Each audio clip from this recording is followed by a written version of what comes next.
avant de commencer, j'avais envie de vous demander qu'est-ce que c'est pour vous le Feng Shui? Puisqu'on parle du Feng Shui ce soir. La semaine dernière, on parlait du Bazi, de l'astrologie chinoise, et là, on va parler du Feng Shui. Qu'est-ce que c'est exactement pour vous? Tu veux commencer, Maryse?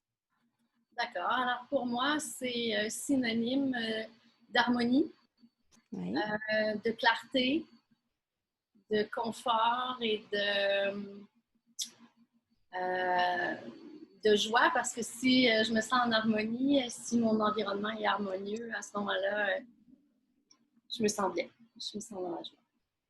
Parfait.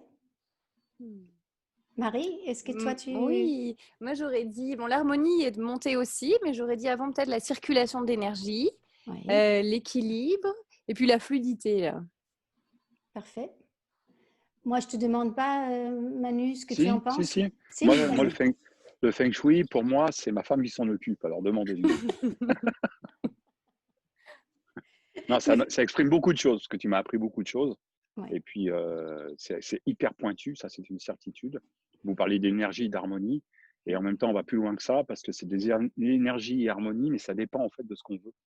C'est pas une énergie, une harmonie que pour le bien-être. Ça représente aussi la profession, si on veut développer sa profession, si on veut écrire, si on veut créer. C'est encore pas les mêmes zones, c'est encore pas la même énergie. Donc, fais-nous simple, parce que c'est hyper pointu et je suis assez épaté. Ouais. Bon, bah écoute, je suis contente parce que tu as bien écouté, mon chéri, quand je te parle. Bon, alors, je vais juste reprendre un petit bout comme Maryse n'était pas là. Le Feng Shui, ça fait partie de ce qu'on appelle les métaphysiques chinoises. Et il y a 5 groupes.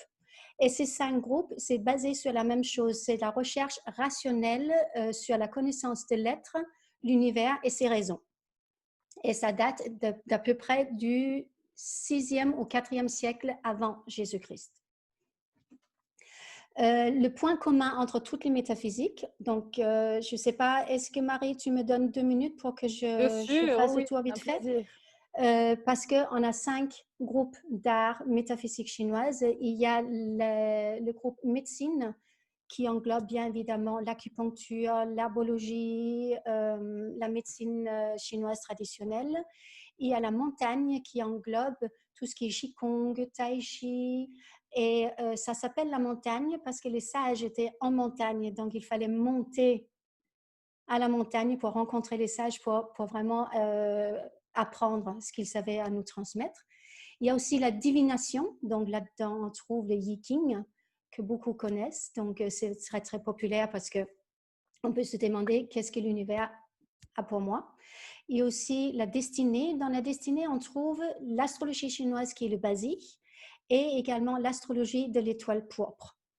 Et le dernier groupe, c'est la physionomie. Donc, c'est tout ce qui est l'étude des formes et des figures. Et là, on a donc du coup le Feng Shui. On a aussi le Miang Xiang, qui est la lecture sur le visage, et la lecture dans les paumes des mains. Et le point commun de tous ces arts, c'est la qualité et le flux de l'énergie. C'est le yin et le yang, et c'est les 5 éléments. Les 5 éléments jouent un très, très gros rôle dans tout ce qui est métaphysique, avec le yin et le yang, parce que tout dépend de ce qu'on recherche sur le moment. Et les 5 éléments étant l'eau, qui gouverne la sagesse, l'intelligence, les émotions, le bois qui gouverne la croissance, notamment l'apprentissage, le feu qui gouverne la passion, notre capacité à apprécier la vie. Le métal, c'est la stabilité, la solidité, la droiture. Et on a enfin, j'ai oublié la terre. La terre, vraiment, c'est la terre nourricière, forcément, qui nous porte et qui nous permettent d'aller plus loin aussi et qui nous permettent aussi de nous poser. Donc, voilà. Donc, là, souvent, quand on parle de Feng Shui, c'est souvent méconnu, mal compris et c'est confondu avec ce que ça n'est pas. Il faut savoir que le Feng Shui, comme je disais, c'est vraiment un outil pour étudier l'environnement. Ça date d'il y a environ 3000 ans, mais les méthodes qu'on utilise aujourd'hui, ça date uniquement de 200 ans à peu près, parce que ce qu'il faut comprendre, c'est que le Feng Shui à ses origines, c'était pour asseoir les maisons yin. Les maisons yin, ce sont les tombeaux. Et les grands empereurs, pour eux, c'était important de pouvoir assurer à la descendance la chance et aussi la prospérité. Donc, c'était très important d'avoir leur tombeau familial ou familiaux, ça doit être, dans la bonne direction, dans un bon environnement. Donc, c'était vraiment ça. Et aujourd'hui, il y a 200 ans, on a créé d'autres structures de Feng Shui, d'autres formules, d'autres techniques pour vraiment asseoir des maisons yang, ce qui devient donc des maisons dans lesquelles on vit et pas dans lesquelles on meurt. Wow. Super intéressant. Donc, c'est en ça. Égypte, un peu, hein, avec les pyramides, avec les tombeaux de Ramsès et tout ça. Là. Tout à fait. Et c'est en grande partie pour ça aussi que ça explique aussi pourquoi il y a eu ces grandes lignées d'empereurs en Chine, parce qu'ils prêtaient toute cette importance à l'installation de leurs tombeaux. Donc, le Feng Shui, c'est donc pour créer un environnement favorable, pour accroître, pour agrandir notre propre énergie et notre capacité à nous ressourcer. Donc, on peut un peu prendre l'image qu'on avait avant, les téléphones qu'on avait pour les recharger, on les posait dans un socle. Et le téléphone, il se rechargeait. Et c'est un peu ça qu'on va chercher au premier abord dans une maison. C'est vraiment qu'il faut qu'on puisse se régénérer. Et après, il y a aussi les aspects qu'Emmanuel disait tout à l'heure. On peut aussi aller chercher autre chose. Tout dépend de l'objectif. Et l'objectif, dans toutes les métaphysiques chinoises, c'est primordial. Tu le sais aussi, Marie, avec ce que tu fais en ostéopathie, on ne vient pas juste pour rien. C'est qu'il y a un objectif, c'est pour aller mieux, c'est pour faire mettre quelque chose en place. Donc, en Feng Shui, on met les énergies en place dans la maison. En fait, on met nos énergies en place par rapport à la maison parce que la maison, en tant que telle, a ses propres énergies. Et ce qu'il faut comprendre, c'est que le Feng Shui, on ne commence jamais à l'intérieur d'une maison. On commence à l'extérieur de la maison. Parce que l'énergie ne provient jamais de quelque chose qui a été fabriqué par l'homme. L'énergie, ça vient de l'environnement. L'énergie Feng Shui, à la base, ça s'appelle montagne et eau. L'énergie vient de la montagne et ça se regroupe dans de l'eau et c'est l'eau qui donne l'énergie. La montagne, ça donne la stabilité. Donc, c'est important d'avoir l'environnement vraiment propice à l'extérieur pour vraiment voir qu'est-ce qu'on peut à ce moment-là prendre à l'intérieur, en sachant qu'on récupère à peu près 70% de l'énergie une fois dedans par rapport à ce qu'il y a à l'extérieur. Donc, l'environnement en tout temps est primordial. C'est pour ça qu'on distingue aussi entre deux types de Feng Shui. Parce qu'aujourd'hui, il y a beaucoup qui prônent, j'ai un secteur manquant, j'ai quelque chose qui ne va pas, je mets un dragon, je mets une tortue, je mets une cloche qui fait cling, cling, cling, je mets un... J'ai oublié comment ça s'appelle. Carillon. Un carillon. Oui, les carillons. Donc, je mets ça parce qu'il me faut du métal, ce genre de choses. Ça reste des objets. C'est pas mal si c'est là pour nous encourager à aller plus loin. Mais le Feng Shui traditionnel, c'est vraiment l'environnement, les formes, les directions, les secteurs et l'analyse de ce que ça peut nous apporter à nous. Donc, ça veut dire que c'est vraiment des techniques, c'est des formules qui permettent de voir ma maison est comme ça, comment est-ce que je peux m'aligner avec ça. C'est donc une étude énergétique. Est-ce que j'ai été trop vite? Oui, Manu. Moi, je peux confirmer que pour acheter notre maison, là, ça a été quelque chose, hein, parce qu'il fallait que tout l'environnement soit important. Il ne fallait pas qu'il y ait une maison qui soit plus haute que l'autre suivant l'endroit où elle était. Par rapport à l'arrière, bon, bien sûr, on a tous les fils électriques, hein, ces hautes tensions qu'on connaît tous qui sont hyper terribles dans une maison, suivant où était le compteur aussi dans la maison, si la chambre est à côté. Enfin, mais rien que de savoir, déjà, la porte, il fallait qu'elle soit dans la bonne direction, donc il faut que la maison soit bien orientée. C'est hyper pointu, quoi. C'est vraiment hyper pointu. Mais pour le conjoint, c'est terrible. Hein. La maison, elle te plaît, mais elle n'est pas bien. Donc, Mais ce qu'il y a, chérie, c'est que ça ne va pas s'arranger parce que j'ai appris beaucoup de choses depuis. Donc, ça ne va plus être une question de façade de la maison. On va creuser encore plus. Bon, on n'est pas prêt d'acheter, alors je vous le dis. Hein. Bon, enfin, on ne la vendra pas, celle-là. On va la garder comme ça. Ah, il y a Marie G qui arrive. Bon, Donc, vas-y, continue, parce qu'elle oui. n'a peut-être pas de son aussi, donc on va attendre. Ben, ça y est, elle arrive. Ouais. L'enfer. Bonsoir Marie, est-ce qu'il y a le son, est-ce qu'il y a l'image, est-ce qu'il y a tout ce soir? J'ai le son, j'ai l'image. J'étais en ligne à 6h20, puis ça n'a pas fonctionné sur ma tablette. Là, je cherche depuis tantôt comment arriver à me connecter. Ah ben, Oh. c'est parfait. Oh, Marie, Un quelle jour, aventure! je vais arriver à faire de quoi avec ça. Oui, c'est sûr. Autrement, on va faire une petite étude Feng Shui dans la maison de Marie et on va savoir dans quel secteur se mettre pour mieux se connecter. Oui. Je m'excuse du retard. Non, non, c'est correct. C'est correct. Donc, il faut savoir aussi que les métaphysiques chinoises, ils travaillent tous ensemble. Donc, ça veut dire que le Feng Shui, c'est un peu le remède des blocages qu'on peut trouver dans notre profil basique.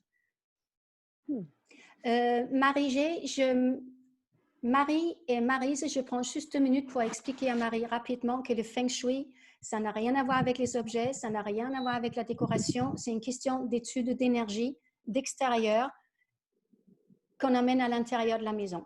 Donc, c'est l'environnement qu'on regarde. OK. OK? Et Oui. d'ailleurs, juste pour rebondir ce qu'il a dit Emmanuel tout à l'heure, c'est que l'environnement idéal pour une maison, c'est que, imaginez-vous que votre maison, c'est une personne et qu'on la soit dans un fauteuil. Ça veut dire que les accoudoirs, c'est vos voisins. Ce serait important que ça soit à peu près de la même taille et que le dossier est là pour vous supporter et vous protéger. Devant, c'est important qu'il y ait de l'air qui rentre parce qu'autrement, l'énergie ne peut pas rentrer. Ce qui Et signifie... en même temps, tu expliques qu'il ne faut pas être dans un cul-de-sac où toute l'énergie de la rue va descendre et ça va complètement défaire Ça dépend si la rue l'énergie de la est en maison. pente ou pas. Ouais. Si la maison est un peu plus haute, c'est correct. Et c'est correct aussi s'il n'y a pas trop de voitures. Parce qu'une maison, par exemple, qui a un croisement de T, bah, si c'est une rue passante, ça veut dire que cette maison-là elle va recevoir tellement d'énergie que ça va être un néfaste. Et la maison, bah, il faut avoir, comme on dit en France, les reins bien solides économiquement pour supporter tout ça, ou une santé de fer, parce que ça peut aussi être par rapport au type de la maison, ça peut aussi être la santé qui va venir être impactée par tout ça. Donc, l'environnement a une importance. C'est vraiment l'environnement, c'est que l'environnement en Feng Shui traditionnel, parce qu'on a le Feng Shui traditionnel et on a le Feng Shui New Age, comme on dit.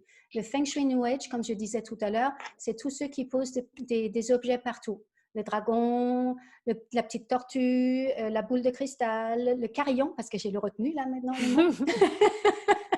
Je l'avais perdu. Donc, c'est tout ça. On peut le faire, comme je disais, mais ce n'est pas ça qui va faire que l'énergie change dans la maison. Donc, si je n'ai pas accroché encore le permis, je peux tout remballer ça? Complètement. Et en plus, je te dirais que moi, j'ai vraiment... mes premiers cours datent d'il y a très, très, très longtemps et j'ai compris par la suite que j'avais surtout appris avec un maître qui utilisait surtout le Feng Shui New Age et il nous avait dit, s'il manque de métal, mets des carillons. Sauf que si tu fais ça et que ça fait du bruit et que c'est dans une pièce où il y a des mauvaises énergies, ça veut dire que ça va réveiller ces énergies et ça va empirer. Ouais, en plus, ça réveille les voisins et tu te retrouves avec les flics à la maison. Bon, si déjà ça réveille les maris...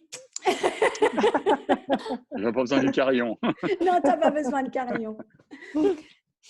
Donc, est-ce qu'il y a d'autres questions? En fait, je veux juste te demander, j'imagine que tu vas en parler plus tard, là, mais est-ce que ces objets-là peuvent avoir quand même une utilité quelconque, correcte à un certain moment donné, à un certain endroit et d'une certaine façon? Tu peux le mettre où tu veux, je dirais. Si tu penses en le posant, par exemple, à gauche de la télé, que ça va t'apporter quelque chose, fais-le parce que ça veut dire que tu y crois. Ça veut dire que toi, ça t'importe quelque chose, ça devient important pour toi et ça aura un impact sur ta manière de faire les choses. Mais en tant que tel, un objet ne peut pas émettre d'énergie. Et ce n'est pas ça qui va faire changer ce qui te bloque dans ta maison. Je vais faire une parenthèse juste là-dessus parce que je ne veux pas aller dans le personnel, mais vu qu'on parlait du carillon, en fait, moi, j'avais fouillé un petit peu sur le Feng Shui, puis je m'en suis acheté un parce que chez moi, c'est un ancien appartement et c'est un long corridor. Il y a la porte avant et la porte arrière. c'est direct en avant, en arrière. Et j'avais lu que c'était peut-être une bonne idée de suspendre un carillon pour comme, ralentir finalement entre le va-et-vient de la porte. Mets un rideau sur ta porte, tout simplement. Le carillon, il ne va rien arrêter du tout. Okay.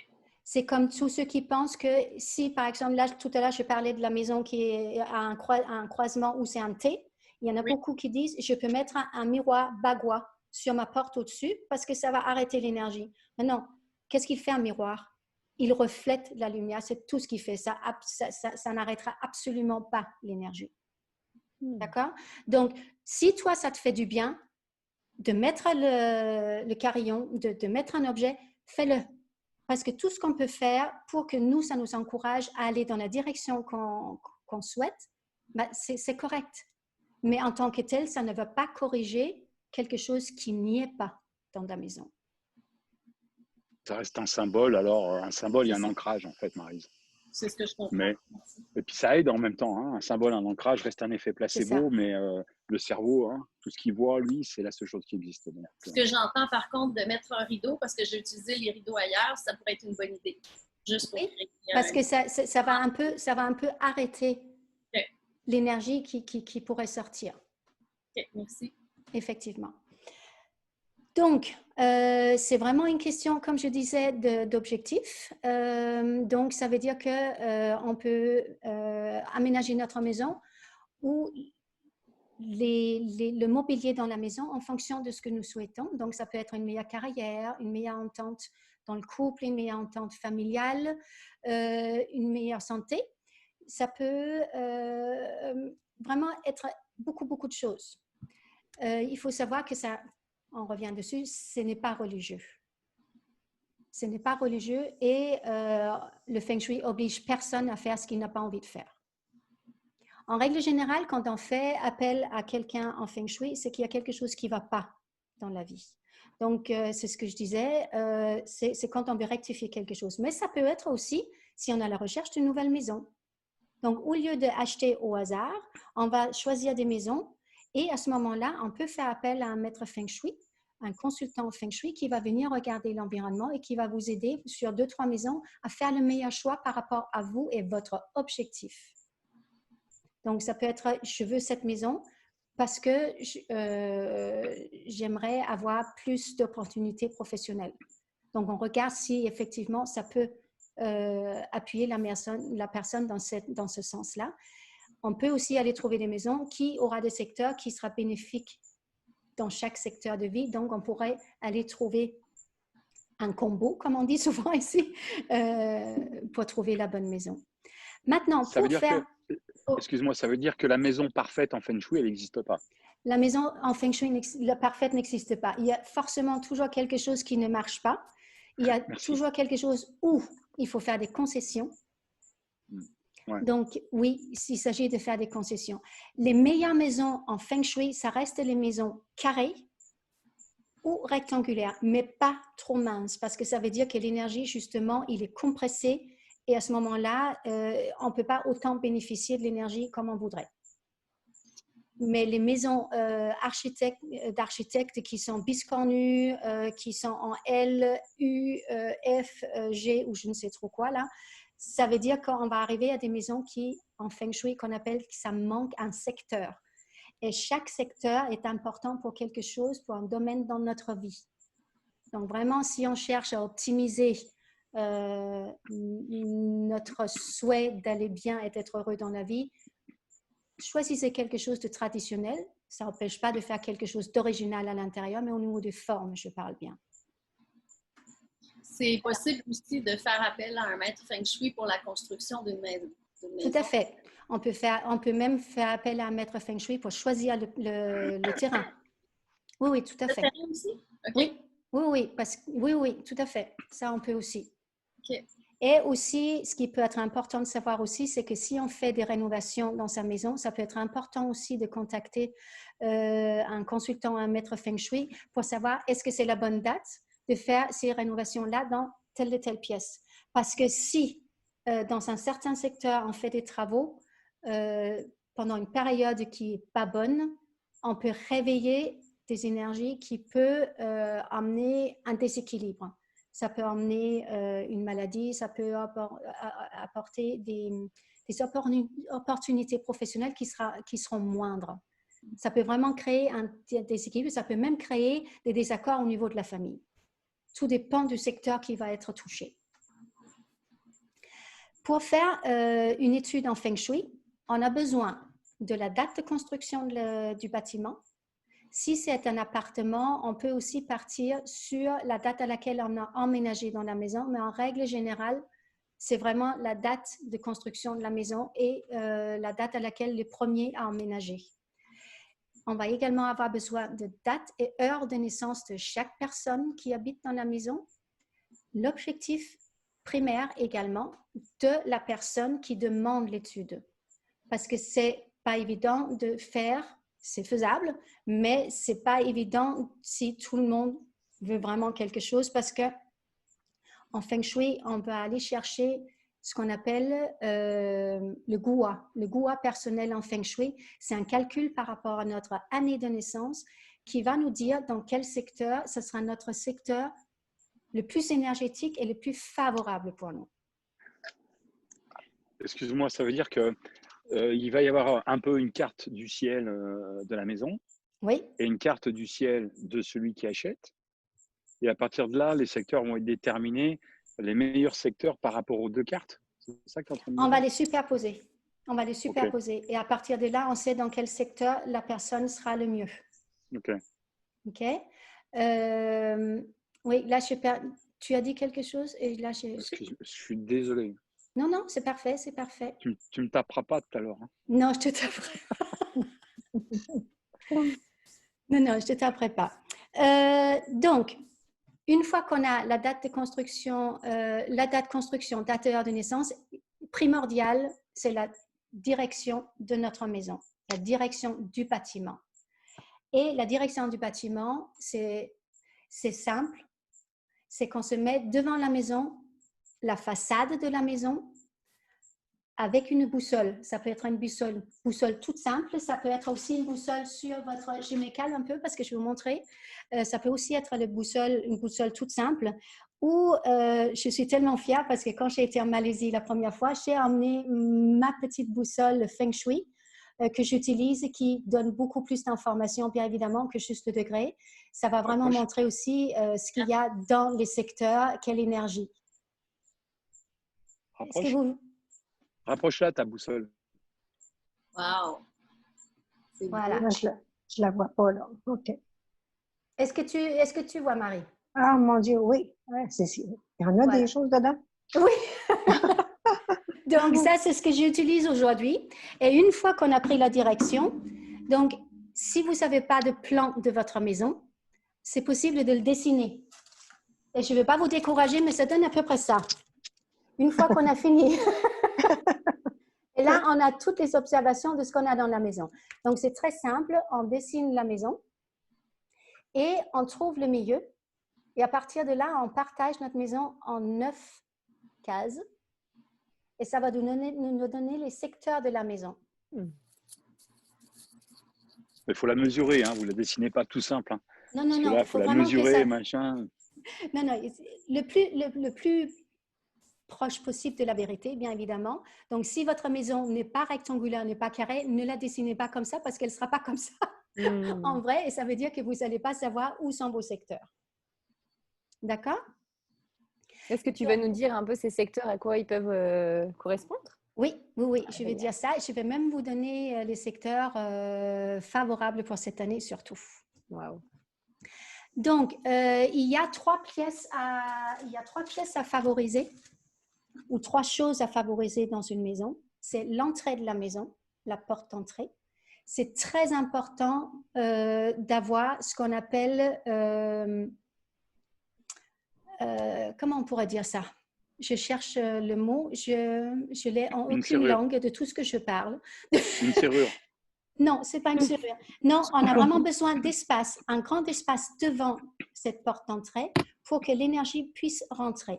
Ce qu'il faut savoir, c'est que la maison, la porte d'entrée, c'est un peu comme notre bouche. Donc, s'il y a quelque chose qui bloque, C'est-à-dire que la maison ne peut pas respirer comme il faut. Un C'est la arbre, même par chose. exemple. Pardon? Un arbre, par exemple. Oui, oui, oui, un grand arbre. Maintenant, ça dépend aussi de la distance, bien évidemment. Mais en règle générale, on n'aime pas les arbres devant les portes parce que ça bloque une partie. C'est comme si nous, on se promenait avec quelque chose ici devant. Un masque? Un masque. Oui, un masque, ça empêche quand même pas mal. Mais c'est important aussi qu'il n'y a rien qui bloque dedans. Parce que si vous savez quelque chose qui bloque dedans, ça veut dire que oui, l'énergie va arriver, mais il ne peut pas vraiment rentrer, quoi. C'est comme si quand nous, on a quelque chose de coincé dans la gorge, on respire moins bien. On parle de l'extérieur? Extérieur et intérieur. Donc, c'est important qu'il n'y ait rien qui bloque. Donc, beaucoup d'espace. Oui, oui, oui. Parce que c'est important de pouvoir dire, OK, l'énergie se cueille devant ma maison. Quand je ouvre la porte, l'énergie peut rentrer. D'accord? Également à surveiller, c'est la cuisine. Pourquoi la cuisine? Parce que c'est pour notre santé. Donc, on regarde bien comment est disposée la cuisine. Et très important, c'est... Mon mari le sait, c'est pas évident de construire une cuisine quand on a quelqu'un qui connaît le feng shui. Évitez de mettre votre évier face à la cuisinière. Parce que vous avez l'évier avec l'eau qui est en face du feu. Donc, ça ne marche pas. On décale si on peut. OK? Ensuite, il y a le bureau qui est important. Même si ce n'est pas un bureau professionnel à la maison, le bureau, c'est important aussi.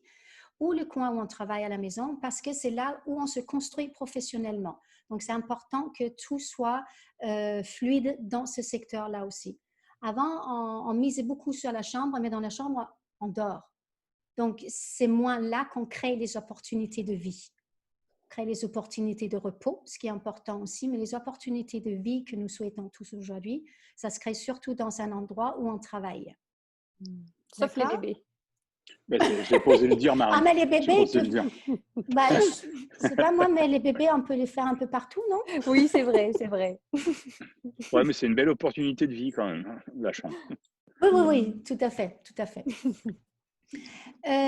Donc, et tout à l'heure, je vous ai parlé aussi que c'était important de trouver son chiffre feng shui parce que ça nous donne quel secteur dans la maison est le meilleur pour nous, le plus favorable, mais ça nous explique aussi dans quelle direction il vaut mieux placer notre lit, notre bureau de travail et aussi la cuisinière, figurez-vous, parce que ça a une importance aussi. La direction de la porte d'entrée, c'est important aussi, mais on peut passer outre pour d'autres raisons. On peut difficilement, ou c'est très rare, qu'on peut avoir les trois combinés.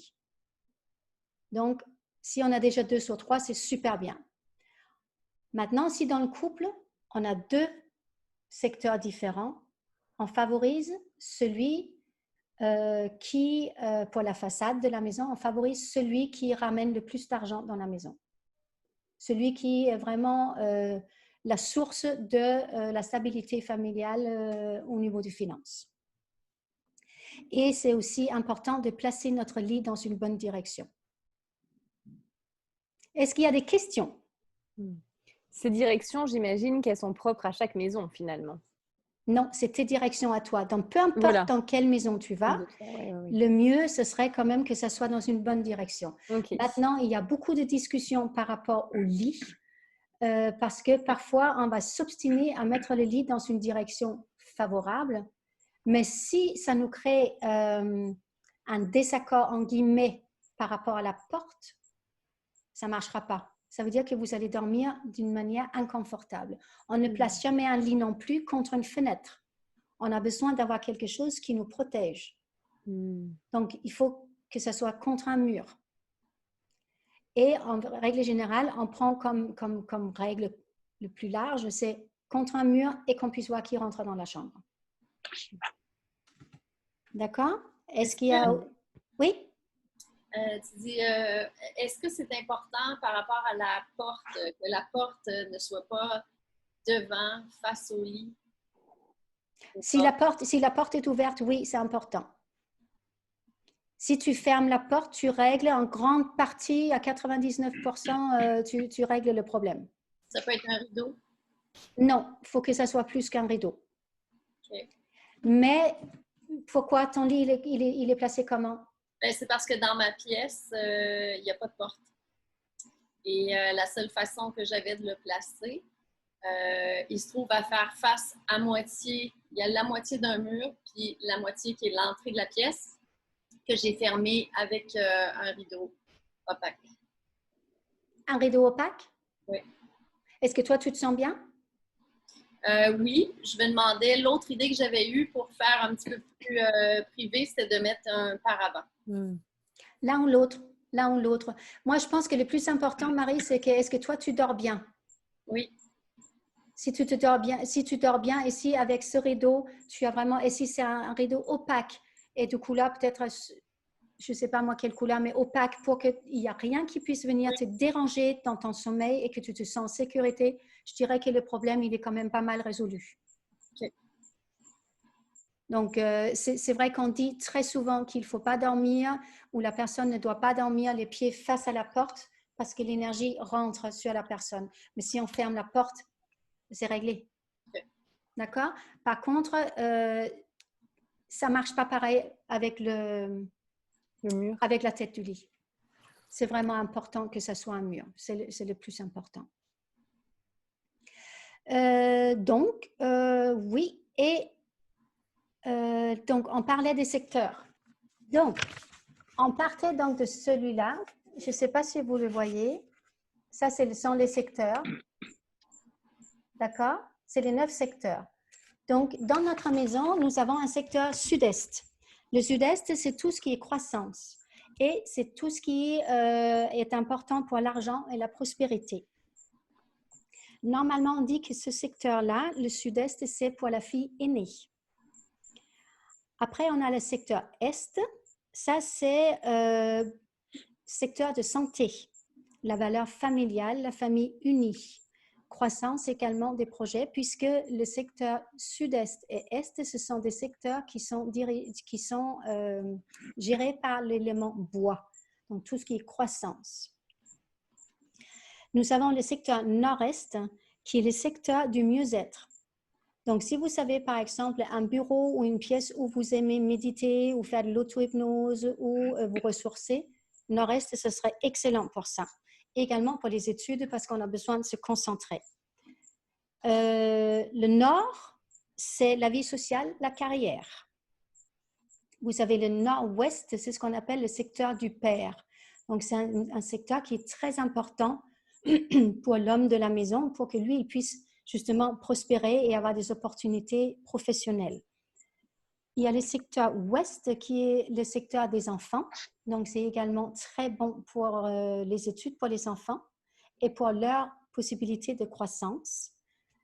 Le secteur sud-ouest, c'est le secteur de la mer. Donc, c'est vraiment 2 secteurs que ce serait dommage que ça soit manquant dans votre maison, puisque l'un ou l'autre, s'il est manquant, ça veut dire que ou le père ou la mère, ils ne vont pas prospérer de la même manière. Et le dernier secteur, c'est le sud, ce qui est pour le succès et la réputation et la confiance en soi. Donc ça, c'est les secteurs de base et les significations de base de ces secteurs-là. Maintenant, en 2020, on peut aller plus loin parce que tous les ans, là, ce que moi, je vous ai parlé, c'est vraiment le schéma de notre maison. On a aussi le schéma Feng Shui de l'année, tout comme on avait notre thème astrologique de l'année. En Basie, on avait aussi la carte natale de l'année. On a aussi en Feng Shui justement ça. Et on peut donc superposer à notre maison celui de l'année.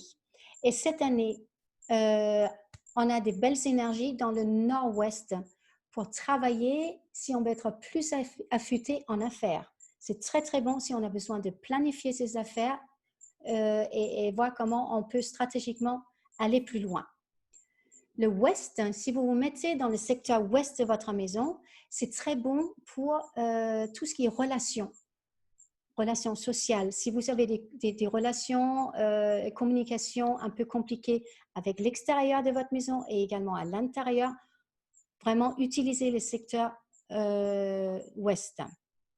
Nord-est, vous pouvez vous retrancher dans votre secteur nord-est, Si vous avez besoin d'aide, par exemple, vous avez besoin de conseils, vous avez besoin de parler avec votre mentor ou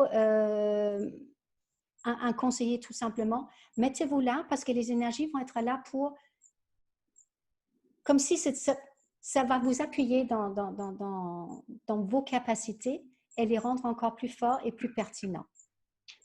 Pour le secteur sud-ouest, il est très, très bon cette année pour étudier et apprendre de nouvelles choses. C'est très efficace. C'est comme si les liens se font plus rapidement.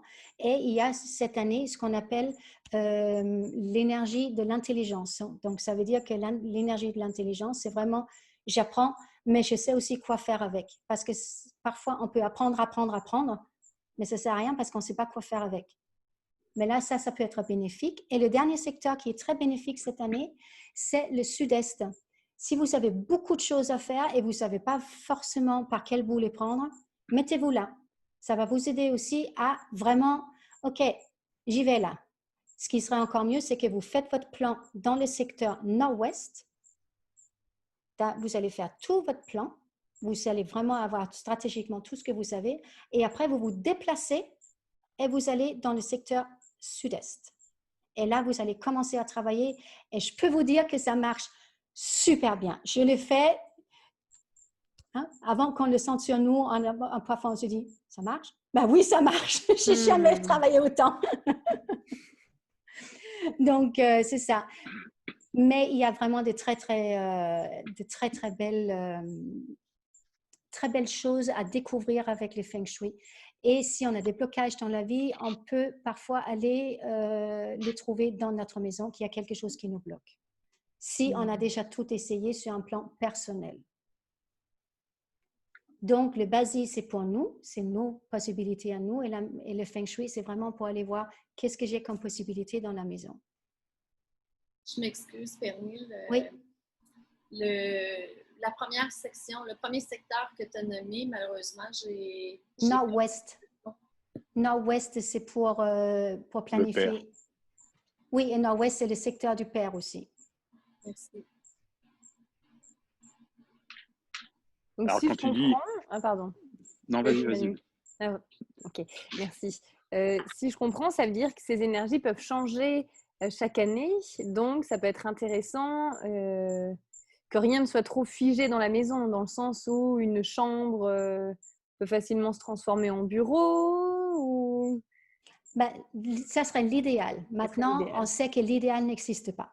Donc, il y aura toujours quelque chose. Ouais. Tout dépend aussi de ce que tu veux. Est-ce que tu veux tout soit parfait? En règle générale, c'est rare qu'on a des problèmes sur tous les domaines de notre vie. Et si jamais c'était le cas, c'est quoi que tu veux régler en premier? À ce moment-là, on va travailler, on regardera ça dans une maison et on met ça en place. Ce qu'il faut savoir aussi que le Feng Shui, ça commence aussi par la propreté. Ça commence par aérer sa maison.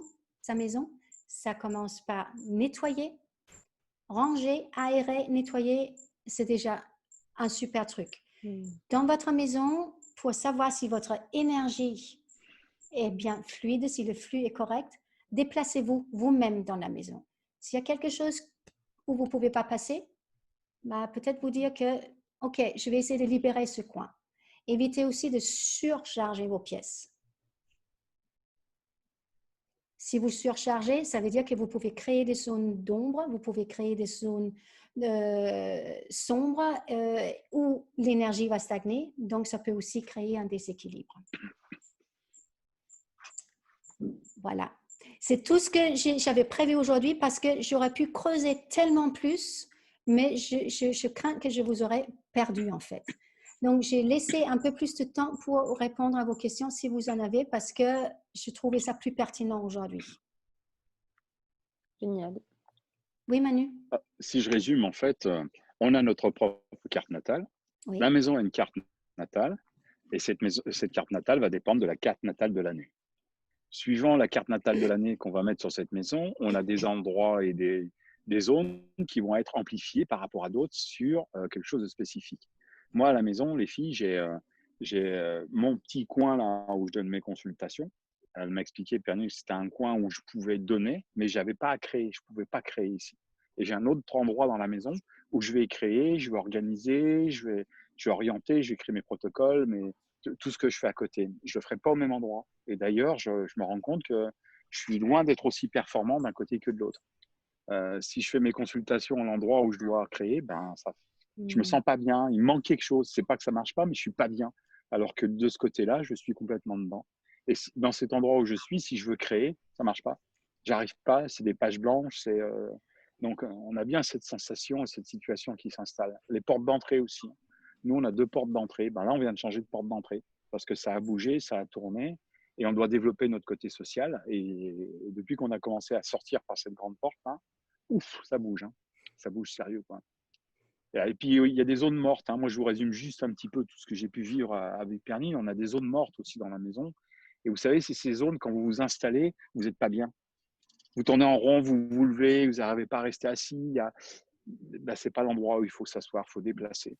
Et pour ma part, j'ai des clients aussi qui font des pages blanches ou qui écrivent des thèses, qui sont bloqués sur leur thèse. Je leur fais déplacer leur bureau. Je ne vais pas faire la carte Feng Shui, mais je leur dis, mettez-vous ailleurs, où est-ce que vous pourriez mettre votre bureau? Et souvent, ça enlève un ancrage. Tu vois, Maryse, l'histoire de l'ancrage. Je m'assois sur cette place, j'y arrive pas. On change de place et on n'a plus la même sensation et la même énergie. C'est hyper pointu. C'est hyper pointu. Mais c'est très important et c'est vrai que ce qu'il faut comprendre, c'est qu'il y a les énergies de l'année, mais il y a aussi les énergies de la maison à la base. Ouais. Et les énergies de la maison, si on met de côté les énergies de l'année, les énergies de la maison, c'est les énergies pour les projets à long terme. Alors que si on est sur quelque chose, on veut des résultats en affaires, et ben on prend les énergies de l'année et on les utilise parce qu'ils sont là que pour cette année-là. L'année d'après, ils vont être là, mais on ne sait pas où. Alors, est-ce qu'on va pouvoir les utiliser? Tout dépend de la pièce, de ce que c'est. Parce que si c'est la salle de bain, c'est difficile d'aller travailler dans la salle de bain. Ça peut se faire, mais bon, c'est peut-être pas l'idéal. C'est peut-être pas l'idéal. Ça doit être drôlement complexe, en tout cas de la part d'un maître Feng Shui, de jongler avec toutes ces informations-là. Là, ça doit être quelque chose, de sacrées équations. Oui, les équations sont là, mais en même temps, c'est simple. Si on part avec le fait que ce soit le Feng Shui traditionnel, parce que c'est l'environnement qui compte tout d'abord. Là, il y a le maître Feng Shui dont je parlais l'autre jour, que apparemment tu as rencontré quelqu'un, Marie, au Pérou, qui connaissait. Oui. Et lui, écoute, il a déménagé de sa maison. Il a une très grande maison à Kuala Lumpur. Il a déménagé de sa maison. Il a loué 2 penthouses parce qu'il est avec toute sa famille, frères et sœurs, maman, papa et tout le reste. Parce qu'il est en train de faire des travaux pour la période 9 parce que c'est plus compliqué, mais non, c'est pas plus compliqué. C'est plus approfondi. En 2024, on va rentrer dans la période 9. Donc, les énergies vont changer. Donc, il y a des choses que ce serait important que ça soit autrement dans sa maison. Donc, lui, il est en train de faire des travaux totaux. Wow. Donc, lui, ça sera prêt pour 2024, en sachant qu'on a déjà un pied dedans depuis 2017. Les énergies commencent déjà à rentrer dedans. À Montréal, il y a un hôtel qui a été fait monter en Feng Shui.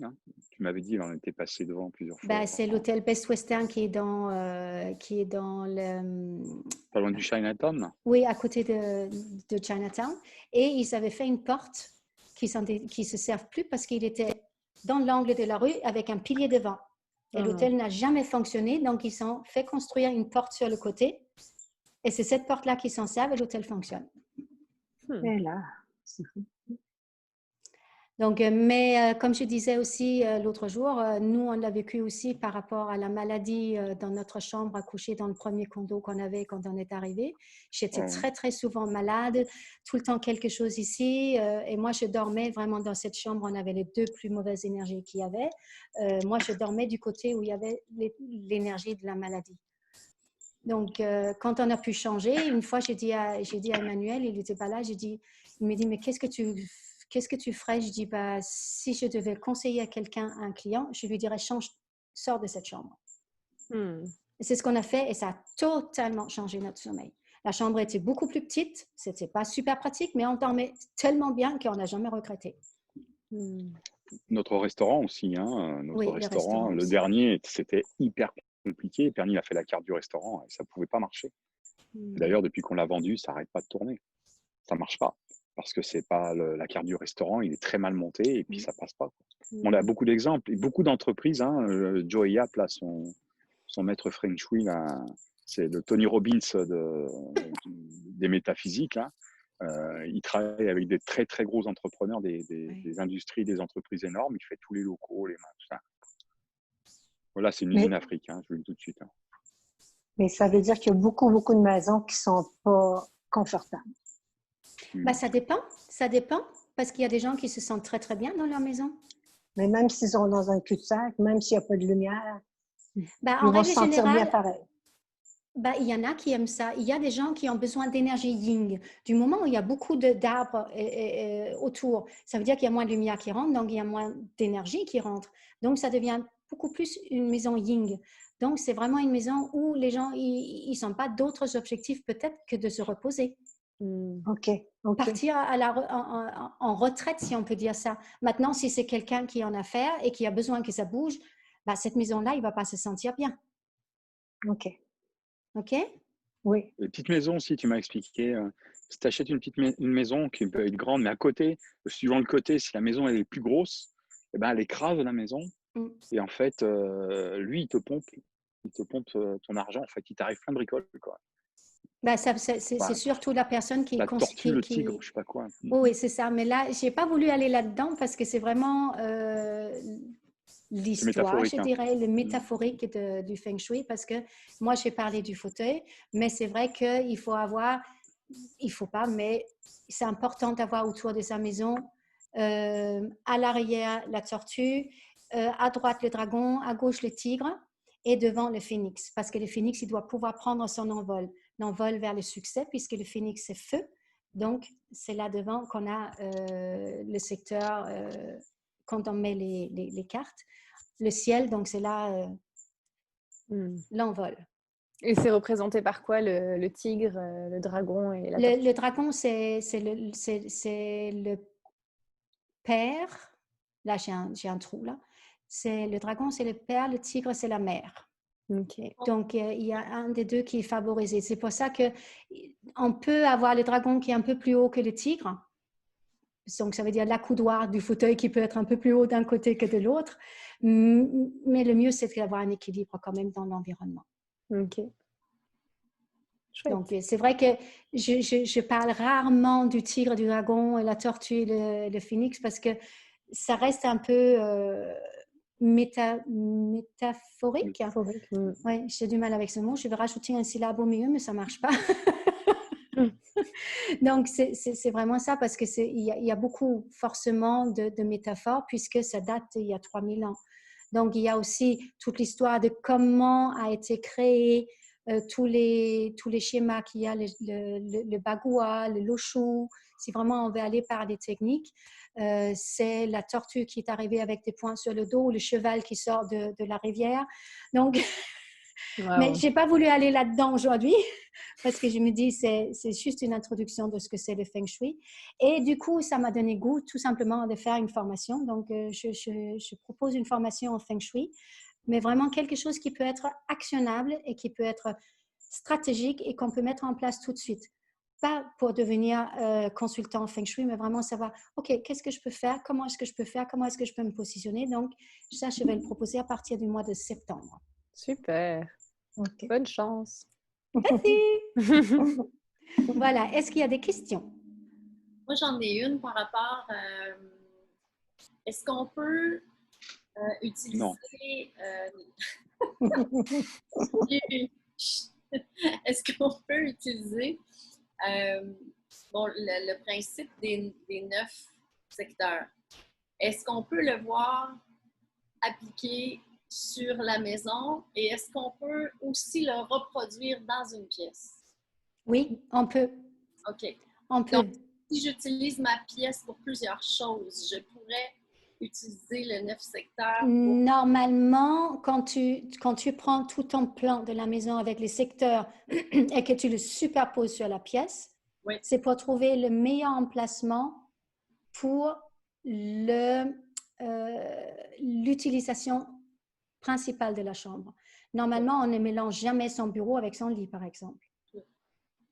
Donc, dans une pièce, si vraiment tu dois trouver le meilleur emplacement pour ton lit, à ce moment-là, tu peux superposer les énergies que tu as trouvées pour ta maison, tu peux les superposer dans ta chambre et à ce moment-là, trouver le meilleur emplacement pour ton lit.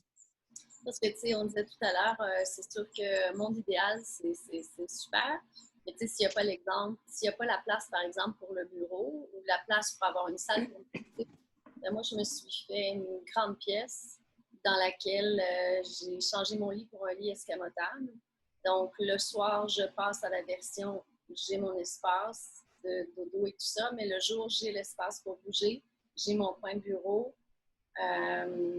parce que sinon, j'en ai pas. Parce que les autres pièces sont occupées par les enfants. Mais si tu as bien dissocié à ce moment-là la pièce, si tu fais de manière à ce que ça soit vraiment dissocié, que tu n'as pas une partie de ton travail dans ton coin de lit, ça peut être jouable. On l'a fait aussi. On l'a fait aussi. Il faut que ton bureau soit rangé le soir, que ça soit plus mélangé. Autrement, tu as une autre solution. Hein. C'est simple, hein. Vire tes gamins.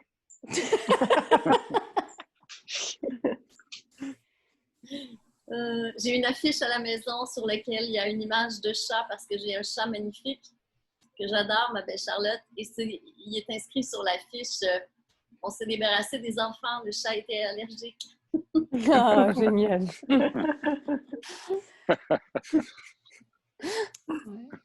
Donc, c'est ça. Donc, à savoir, quand on choisit une maison, quel est notre chiffre Feng Shui, ça peut être important aussi. Donc, mais ça se calcule d'ailleurs très, très simplement. On n'a pas besoin d'aller dans les livres. Donc, si vous n'êtes pas là, il n'y a que des femmes. Donc, pour les femmes, vous prenez votre année de naissance, vous réduisez tout ça à un chiffre et vous l'additionnez à 4. Okay. Et là, vous allez trouver votre Gua Feng Shui. Et là, vous allez pouvoir trouver les directions dans lesquelles ce sera le mieux pour vous. Si vous arrivez en tant que femme sur un 5, on ne s'en sert jamais du 5, dites-vous que ça devient un 8. Et à ce moment-là, pour le 8, votre secteur favorable, ça va être la direction favorable, ça va être le nord-est. Je m'excuse, Perrine, tu as dit qu'on additionnait tous les chiffres, c'est-à-dire l'année, le jour, le mois? Non, que l'année. Que l'année? Oui. Par exemple, quelqu'un qui est né en 1960, ça fait 16, tu le réduis encore, ça fait 7. 7 plus 4, 11. Ça fait 11, que tu réduis, 2. Ça fait 2. Donc, à ce moment-là, c'est sud-ouest, la direction favorable. Et le 1? Le 1, c'est nord. Nord. Okay. Ça veut dire que non seulement tu as le secteur, mais si tu ne peux pas te servir du secteur, sers-toi de la direction. OK. Ça veut dire quoi? Ça veut dire qu'il faut qu'elle regarde le nord quand elle travaille. Oui, quand elle travaille, oui, ce serait bon de regarder le nord. Et le 5? Si tu es à 5, on ne travaille pas avec ça, ça devient 8. Nord-est. Oui, bien Marie. Elle vient de se faire 100 jours de confinement, tu sais, maintenant, elle a de la place dans la tête. Hein. Et Marie-G, c'est quoi l'année de naissance? 1954, ça donnerait 1. Peux-tu me vérifier? Donc, ça fait 14, 19, 54, ça fait 10 et 9, 5. Ça fait 5? Ça fait 5 ou? Ben, 1 plus 9, ça fait 10.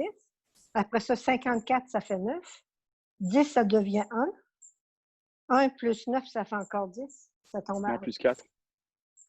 Plus 4. Plus 4. Ça fait 5, donc j'arrive à 8. C'est mon chiffre préféré. 8, on donne comment? On arrive au nord-est. Nord-est. Nord-est? Oui. OK. Nord-est. Donc, c'est un secteur qui est très, très bon pour toi, pour travailler. Si tu ne peux pas travailler dedans, tu mets face à ta direction pour travailler. Parfait. C'est intéressant quand même.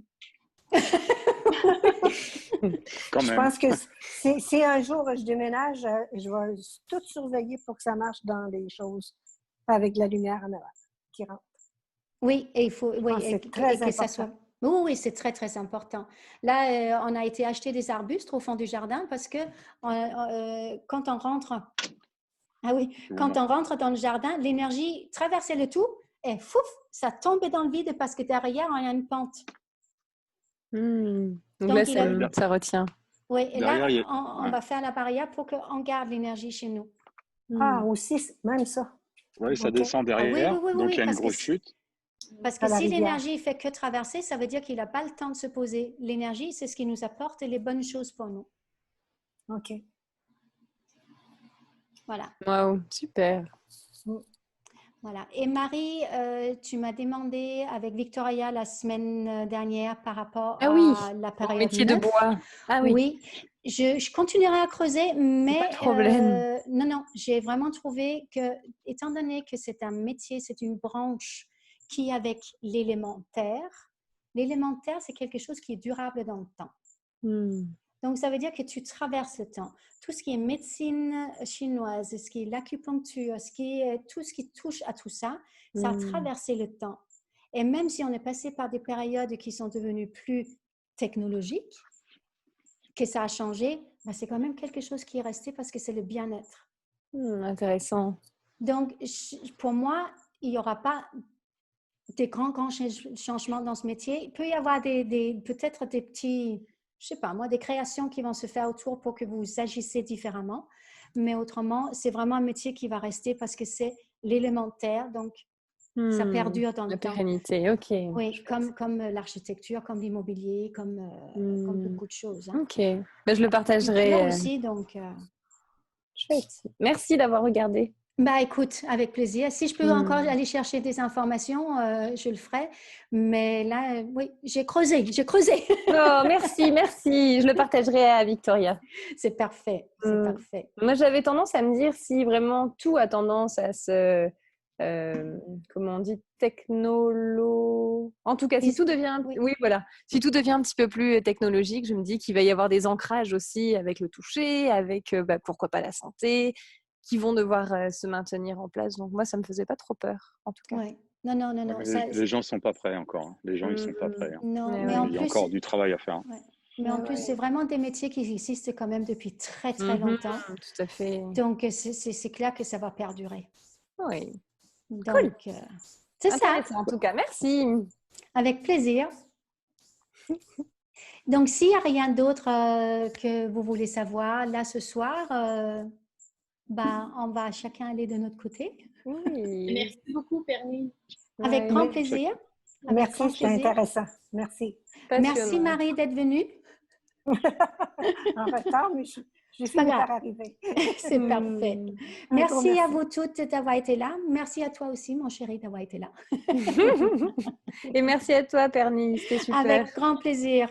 Et si vous avez des questions, n'hésitez pas. Ça me fait toujours plaisir de répondre. Génial. Merci, à bientôt. Allez, à bientôt. Bye bye. Bye bye. Merci. Bye. Bye.